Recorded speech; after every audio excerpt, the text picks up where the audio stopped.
and welcome to the very first episode of News, Not the News. Now, the name should be pretty self-explanatory and pretty obvious, but if it's not, here it is in short. What we do here is we take hot-button political issues and current affairs, and we discuss both the facts on one side, and then of course we formulate opinions on the other side. And yes, formulate opinions, that's what it is. We don't really care if you agree with the opinions or not. If you don't, perhaps leave a comment so we can open up a real and honest conversation about it. If not, then go fuck yourself. Now, let's discuss the issue at hand. Now, what we're going to discuss today is a very, historical event and incident that's taken place in the past few weeks. Now, it has probably withered out of the, let's call it, spotlight of the media for some time, but I think it deserves a little bit more attention. And who we're discussing is, of course, Miss Vicki Momberg. Let this video give you an idea of who we're talking about. This happens all the time. All the time. The judges are terrible. I'm so sick of it. I'm not going to allow her to talk to us at all. And every single person that answers the phone is a black person, and they're off. Let's walk away from it. Now, the video you just saw, or at least a small section of it, was posted in 2016, so this did happen some time ago. Of course, you heard her expressing very liberally the word kaffir, but what you don't know, and you should know if you don't, is that she actually used the word 48 times. So she used the word kaffir 48 times in her racial tirade. And of course, she furthered that by actually giving us a sociological analysis of the class of blacks in Johannesburg. According to her, they're opinionated, arrogant, and incredibly lazy. All right, wonderful. Compared to the class of blacks in Durban.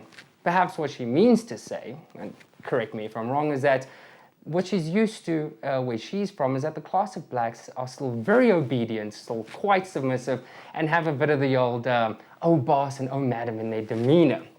Again, wonderful sociological analysis, ma'am. Now, the court, of course, did reject her claim that she was under stress and, of course, in shock. And not only did they reject that claim, but they forced her to pay 100,000 rand in damages to one of the victims on the scene. Victims, of course, in this case being one of the black officers there to assist her.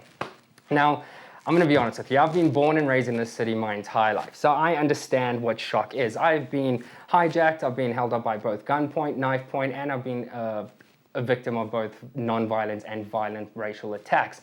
I know what it's like to go through that stress, but I don't think it justifies using the word kaffir, bushy, coolie, whatever racial slur you can think of. I don't think it justifies using that 48 times.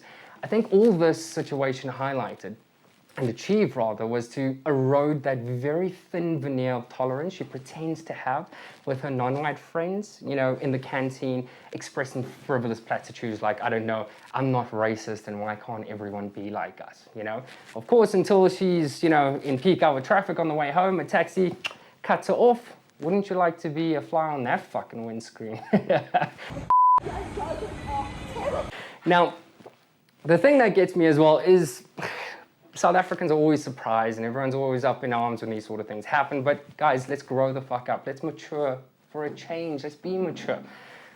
Is our past not anything to go by? It's almost like in 1994, this comforting blanket of naivety just lulled us all to sleep. And then, of course, racism being that parent that made too much noise in the room. And now, you know, we up in arms throwing a fucking tantrum, screaming.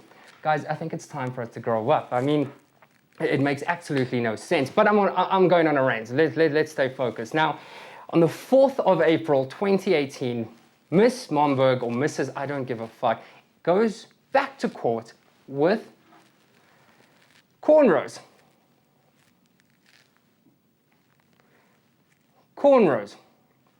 Now, I don't understand what has happened there. And I don't understand who suggested this to her. Was it her lawyer, Kevin Lawler, that apparently got sick and ran away from her after some time? Or perhaps it was her help that felt sorry for her and said, hey, show the Africans that you're down with them. Show them that you danced to Mendoza at your white friend's wedding when you pissed on cheap alcohol.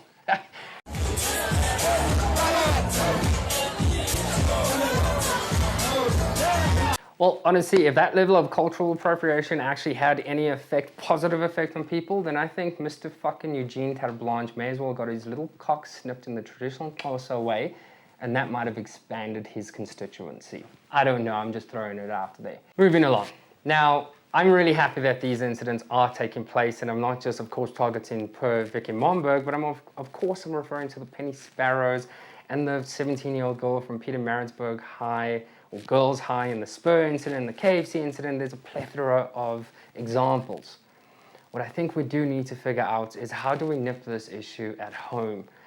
Just in the same way manners works, like you need to deal with it at home and not send your kid to school and expect the teacher to deal with it. Racism, bigotry, and of course prejudice works the exact same way. I think it's time for us as a nation to grow up, to think about these things and genuinely confront them.